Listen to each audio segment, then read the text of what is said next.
오늘 이 시간 함께 나누실 말씀은요. 사도행전 14장 19절로 28절까지를 본문으로 사람을 모으는 힘 대 교회를 세우는 힘이라는 제목으로 함께 은혜를 나누고자 합니다. 말씀 제목을 다시 한번 알려드리면 사람을 모으는 힘 대 교회를 세우는 힘이라는 제목입니다. 여러분, 모이는 것이 다 부흥하는 것은 아닙니다. 우리는 흔히 사람이 많이 모이면 부흥이라고 말하고 또 그 가운데서 뜨거운 반응이 생겨나고 발생하게 되면 하나님께서 역사하신다라고 말합니다. 그러나 성경은 늘 이와 같은 지점에서 한 가지 질문을 우리에게 던지고 있는 것이죠.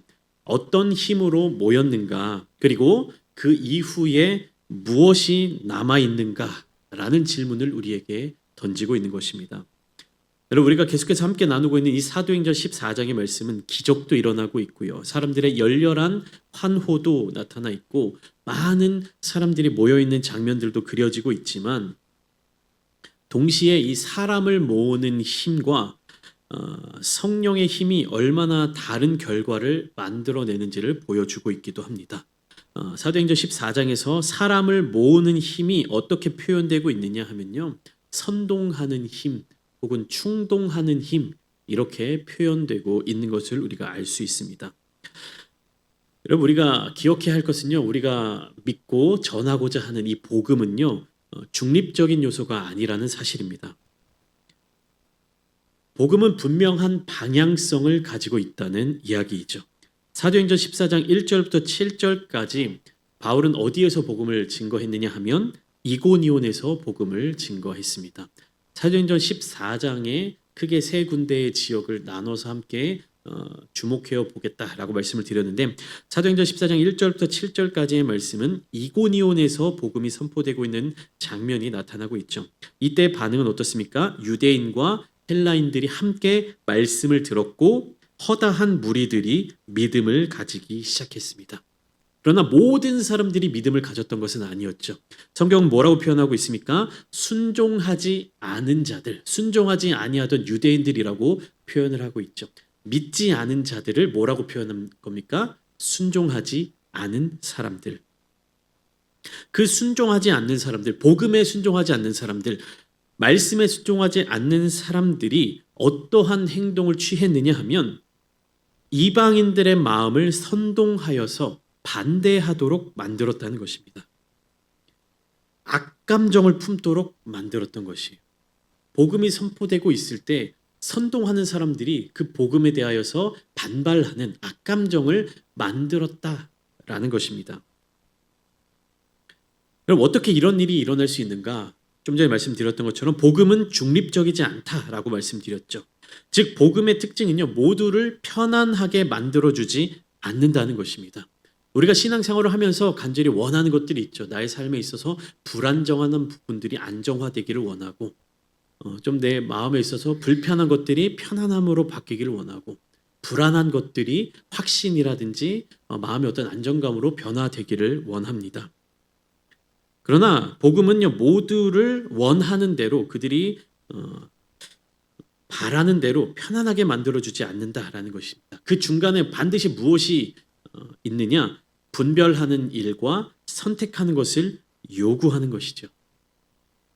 우리가 신앙생활을 하면서 내 생각과 내 판단은 다 없고 하나님을 믿는다라고 했을 때 하나님이 내 인생을 강력한 힘을 가지고 끌고 가실 것을 기대하고 그러기를 소망하며 살아가고 있지만 우리에게 하나님은요. 분별할 수 있는 힘과 능력과 선택권을 주셨고요. 그것을 바르게 선택하여서 하나님의 길을 따라올 수 있도록 여러 가지 말씀과 여러 가지 장치들로 우리에게 알려주고 계신다라는 것입니다.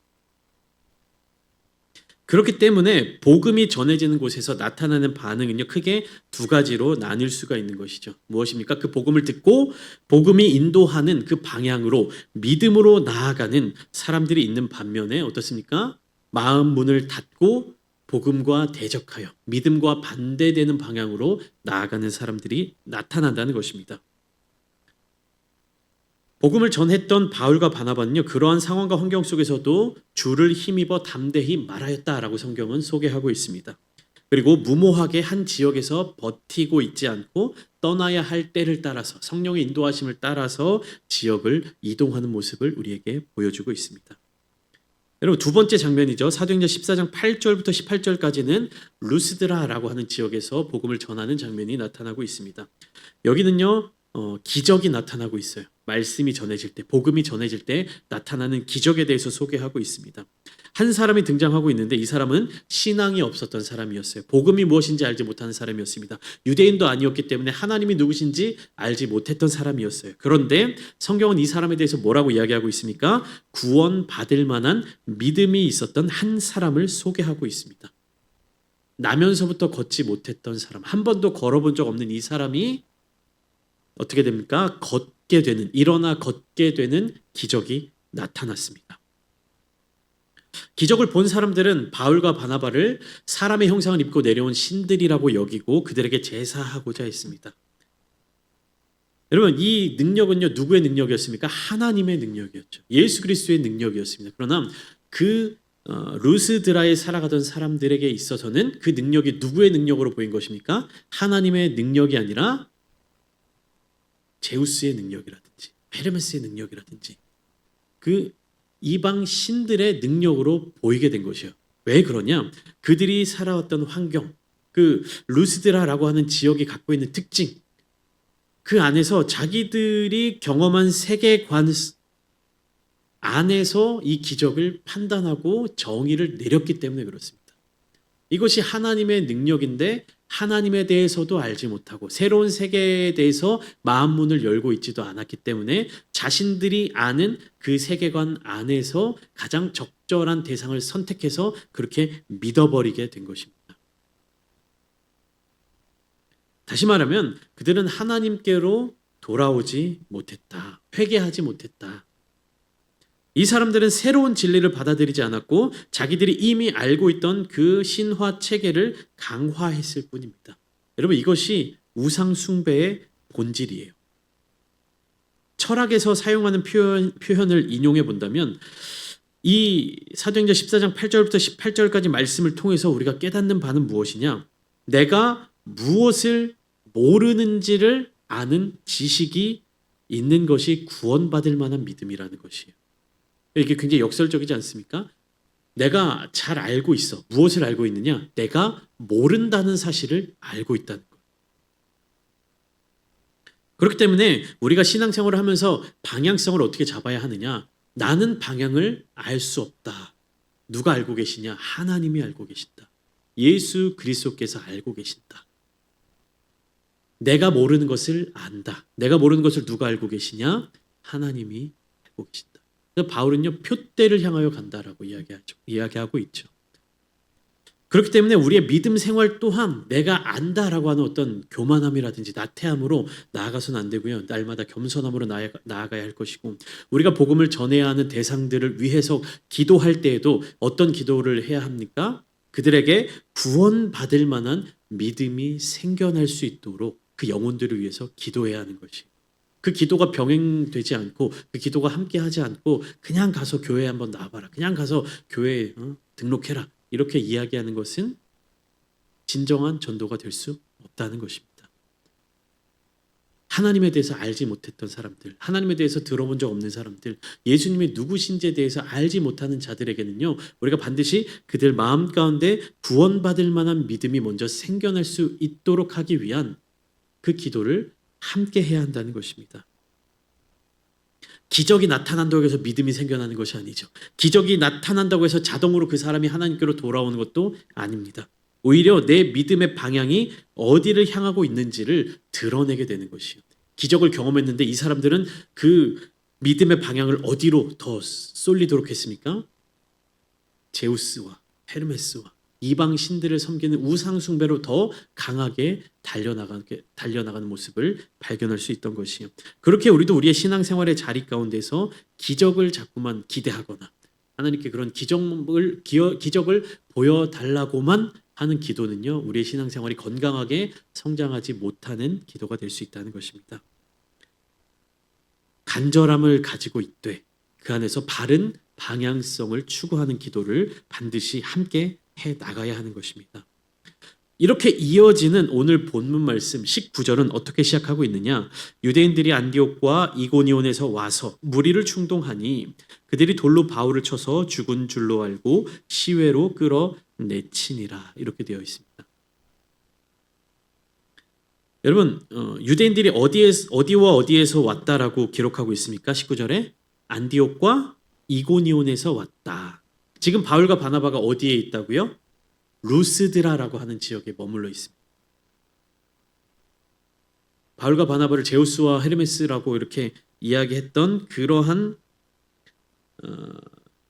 사람들이 모여있던 도시, 그 루스드라에 있는데 유대인들이 어디에서부터 쫓아왔다는 거예요? 안디옥에서부터, 이고니온에서부터 바울과 바나바를 쫓아왔다라는 것입니다. 이들이 쫓아온 이유가 무엇입니까? 무리를 충동하기 위해서. 그러니까 방해하기 위해서 안디옥에서도 쫓아오고 이고니온에서도 쫓아오고. 근데 안디옥과 이고니온이 다 어떤 도시들입니까? 바울과 바나바가 복음을 전했던 도시들입니다. 그러니까 복음이 전해지고 그 복음을 받아들이는 사람들의 여러 가지 태도들로 반응들이 나뉘었던 그런 경험이 있던 도시들이었던 것이죠. 그러니까 이 19절 말씀에서 바울을 돌로 쳐서 죽이려고 했던 사람들은 누구냐라는 것이에요. 그러니까 이 루스드라에서 바울과 바나바를 신적 존재로 알고 섬기려던 사람들이 갑자기 돌변한 것이 아닙니다.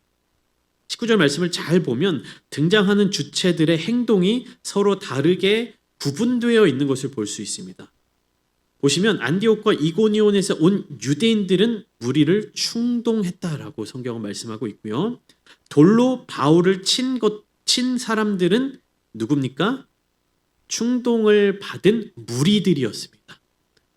여기서 성경은 무리라고 이야기를 하고 있어요. 유대인들이 무리들을 충동했고요. 그 충동에 넘어간 무리들이 바울에게 돌을 던진 것입니다. 이 장면은요, 사도행전 14장 2절에도 비슷하게 나타나고 있어요. 그러나 순종하지 아니하는 유대인들이 이방인들의 마음을 선동하여 형제들에게 악감을 품게 하거늘. 5절 말씀에 돌로 치려고 달려들었다.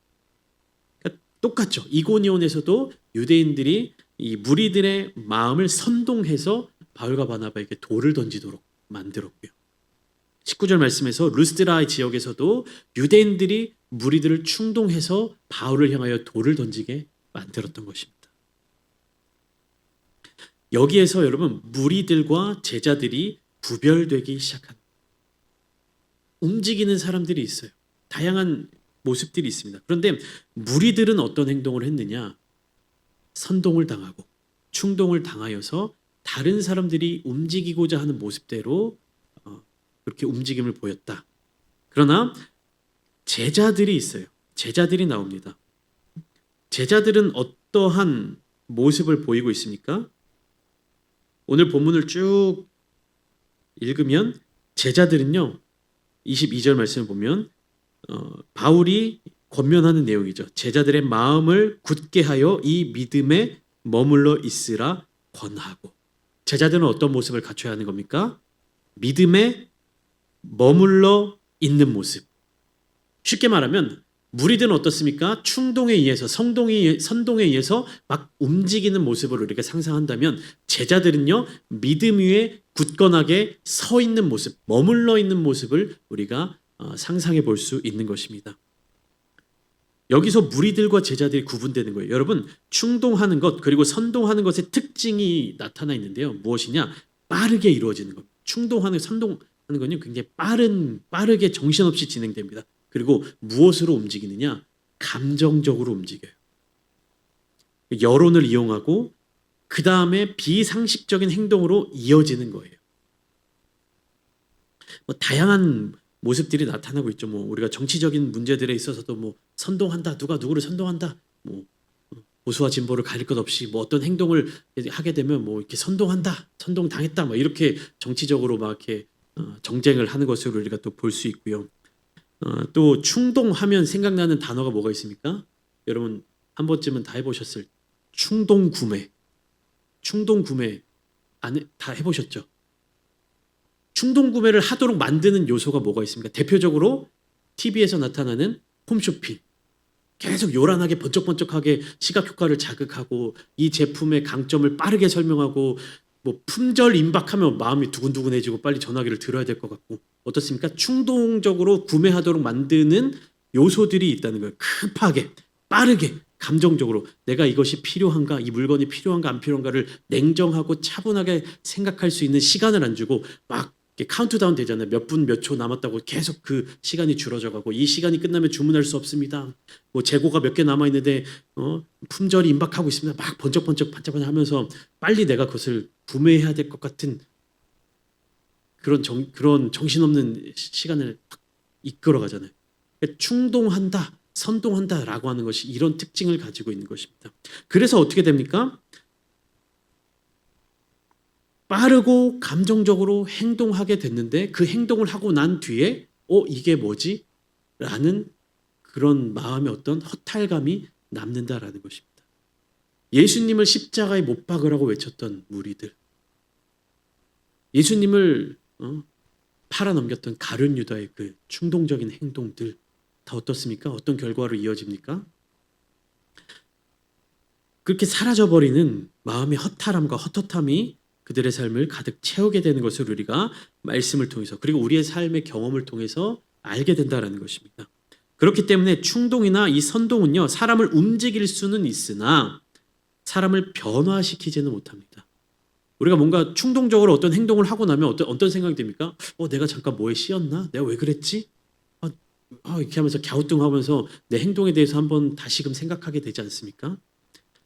그러면 이 성령의 힘은 사람을 어떻게 만들어 가느냐? 20절부터 22절까지 말씀을 통해서 보면 성령의 힘은요 사람을 믿음에 머물도록 만들어 줍니다. 돌에 맞은 이후에 바울의 움직임을 순서대로 한번 잘 살펴보면요. 19절 말씀 루스드라에서 돌에 맞은 후에 사람들이 바울이 죽은 줄 알고 성 밖으로 내쳤습니다. 버려뒀다는 것이죠. 그런데 20절에 일어나서 어떻게 합니까? 다시 돌에 맞았던 루스드라 그 성에 들어갔습니다. 그리고 다음날 바나바와 함께 더베라고 하는 도시로 이동했던 것이죠. 21절 말씀을 보시면 더베에서 복음을 전하여 많은 사람을 제자로 삼았습니다. 그리고 그 다음에 루스드라와 이고니온과 안디옥으로 돌아갔습니다. 마지막 22절 말씀 제자들의 마음을 굳게 하여 이 믿음에 머물러 있으라 권면했던 것이죠. 여러분 바울이 권한 제자의 모습은요 마음을 굳게 하여 믿음에 머무르는 것이었습니다. 다시 말하면 자리를 지키는 것. 어떤 자리입니까? 하나님이 보내신 자리. 하나님이 머물도록 명령하신 그 자리를 지켜내는 것. 그것이 제자의 모습이라는 것이. 이 21절 말씀을 보시면 바울은요 어떻게 어떤 도시로 갔습니까? 자기가 복음을 전해왔던 그 도시들을 다시금 하나씩 거쳐서 출발지로 돌아간 거예요. 그러니까 충동하는 사람들, 선동하는 사람들, 그 자리 가운데서 복음을 받아들이지 않았던 사람들이 있었음에도 불구하고 바울은 성령 충만함으로 성령의 인도하심으로 말미암아 다시금 그곳에서 제자들을 세우며 안디옥으로 돌아갔다라는 것입니다. 여러분 교회는요 빠르게 반응하는 사람 위에 세워지지 않습니다. 빠르게 일하고 열심히 일하고 많은 일을 하고 이러한 사람들 위해 교회가 세워지는 것이 아니에요. 교회는 어떻게 세워지는 겁니까? 환난 속에서도 상황과 환경이 어떠한지 어려운 상황과 환경 속에서도 믿음에 머무는 사람들 위해 교회는 세워지는 것입니다. 23절부터 28절까지 말씀을 통해서 장로를 세운다는 것의 의미, 교회에 장로를 세운다는 것에 대한 의미를 나타내주고 있는데요. 이것의 핵심은 무엇이냐? 하나님의 스토리, 하나님의 이야기가 어떻게 진행되어 가느냐. 여기서 나타나는 장로는요. 사실 오늘날로 따지면 목회자들이요. 목사와 전도사와 같은 교회 영적인 지도자들을 의미하는데 장로를 세우는 일에 있어서 가장 중요한 요소는 무엇입니까? 믿음에 머무는 사람들에게 책임을 맡겨주신다라는 사실입니다. 그러니까 교회는요 말을 잘하는 사람 위에 세워지지 않아요. 그러니까 목회자로 따지면 설교를 유창하게 하는 사람들 위에 세워지지 않는다라는 겁니다. 영향력이 큰 사람으로 인해 세워지지 않는다라는 거예요. 헌금 비율이 높다든지 아무튼 교회 내 영향력이 큰 사람 위에 세워지지 않는다라는 겁니다. 어떤 사람들 위에 교회가 세워집니까? 환난 속에서도 어떠한 상황 속에서도 믿음을 지킨 사람들 위에 교회가 세워진다는 것이에요. 우리가 주일에 함께 나누었듯이 마태복음 16장 18절 말씀에 뭐라고 기록되어 있습니까? 또 내가 네게 이르노니 너는 베드로라 내가 이 반석 위에 내 교회를 세우리니 음부의 권세가 이기지 못하리라 라고 되어 있죠. 이 반석 위에 베드로 너는 베드로라 이 반석 위에 이 반석이 무엇입니까? 흔들리지 않는 바위와 같은 믿음의 고백 위에 교회가 세워진다는 것입니다. 오늘 본문 27절 28절 말씀을 보시면 그들이 이르러 교회를 모아 하나님이 함께 행하신 모든 일과 이방인들에게 믿음의 문을 여신 것을 보고하고 제자들과 함께 오래 있으니라. 여기서 핵심은 여기 있어요. 누가 행하신 모든 일입니까? 하나님이 함께 행하신 모든 일이에요. 전도를 한 것은 바울과 바나바와 그 전도 팀들이 전도 여행을 하면서 목숨을 걸면서 전도를 했죠. 그러나 바울이 고백하는 것은 무엇입니까? 내가 했다, 우리가 했다? 아니요. 하나님이 함께 행하신 일이다. 내가 행한 일이 아니라 하나님이 행하신 일이다. 여러분 결론을 함께 나누자면 무엇이 진짜 부흥이냐? 우리가 어떠한 부흥을 바라보며 나아가야 하느냐? 성경에서 나타난 것처럼 충동을 통해서 어떤 선동을 통해서 다시 말하면 사람의 능력과 언변과 지혜를 통해서도 교회로 많은 사람들을 모을 수는 있습니다. 그러나 사람을 변화시키고 교회를 세우는 능력은 오직 성령의 능력으로만 시작될 수 있는 것입니다. 여러분 모임은요 사람이 만들 수 있어요. 야 이렇게 한번 모여서 해보자. 야 이렇게 모여서 우리 뭔가 한번 나눠보자. 그 모임은 사람이 만들 수 있지만 교회는요 성령이 아니시면 만들고 세울 수가 없는 것입니다. 오늘 우리의 신앙과 목회 그리고 교회의 모습을 다시 돌아보기를 소망합니다. 나는 사람을 움직이려 하고 있는가 아니면 성령께 맡기고 있는가? 저 자신부터가 돌아보려 합니다. 진정으로 오래 남을 열매를 기다리고 있느냐? 즉시 나타나는 어떤 결과물을 소망하고 있느냐? 여러분 사도행전 14장이 보여주는 참된 부흥은 분명하게 나타나고 있어요. 무리들은요 흩어지기 마련입니다. 그러나 제자들은요 그 자리를 끝까지 지키는 자들이에요. 믿음을 붙잡고 지키는 자들만 남게 되는 것입니다. 그리고 그곳에 교회가 세워지게 됩니다. 바로 이 모습이 하나님 나라의 부흥입니다. 여러분 그렇다고 해서 사람들이 많이 모였다고 그게 다 무리다. 성령의 능력이 아니다. 그리고 사람들이 적게 있다고 다 성령 충만한 사람들이다. 이렇게 단언할 수 없습니다. 사람들이 많이 모인 곳에서도 성령 충만함으로 믿음 위에 세워진 교회가 있을 수 있고요. 사람 수가 적지만 그럼에도 불구하고 사람들의 어떠한 능력과 사람들의 어떠한 욕심으로 이어져가는 그런 모임으로 이루어진 그런 교회가 있을 수 있습니다. 오늘 우리들이 머물고 있는 이 아름다운 참대교회, 이 공동체의 모습은 어떠한 공동체입니까? 성령 하나님의 역사하심을 기다리고 성령님께 우리의 힘을 맡겨드리는 교회입니까? 아니면 내가 무엇인가를 하고자 하는 사람의 욕심이 남아있는 교회입니까? 주는 그리스도시요 살아계신 하나님의 아들이십니다. 예수님께서 우리에게 약속해 주신 성령을 우리에게 보내주시겠다고 말씀하신 그것을 굳건하게 붙잡고 그 믿음 위에 우리 교회를 함께 세워나가기를 소망합니다. 우리의 삶과 교회를 다시 성령님의 자리로 이끌어 주시기를 간절히 소망하며 기도하는 오늘 이 시간, 하나님께서 우리에게 보내주시는 성령 충만함과 은혜의 시간이 저와 여러분들의 자리마다 가득 넘치시게 되기를 예수님의 이름으로 축원합니다.